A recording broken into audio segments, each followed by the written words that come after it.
Hello, my name is Laura Thomas and I am a woven textile artist, maker, designer, lecturer, curator.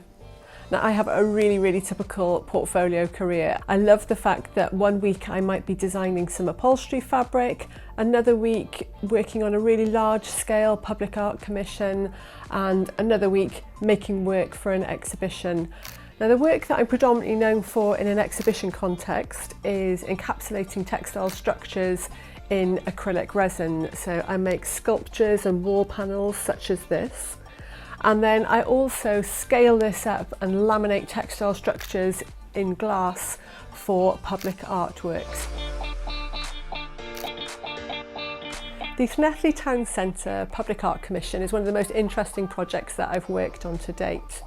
The brief required me to create a series of large glass panels to sit within a canopy structure made from stainless steel to sit in the town centre of Llanelli, which was part of a wider regeneration programme for the area. Now, up until that point, I'd only ever made work for interior spaces, so this was very interesting and challenging to think about how I could make work that would be colour fast and light stable in an outdoor setting.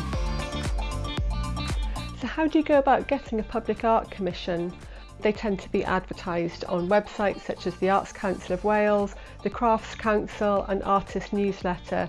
So my top recommendation is to get yourself on the newsletter mailing list for all of these sorts of organisations so that you can be kept up to speed with any opportunities that might be right for you.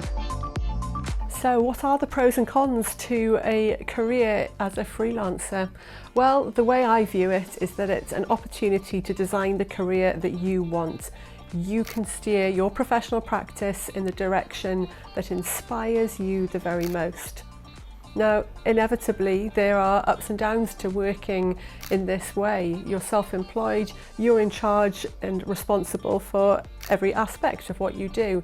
You need to be resilient, flexible, versatile, pragmatic, but you know what? These are all things that come really naturally to creative people.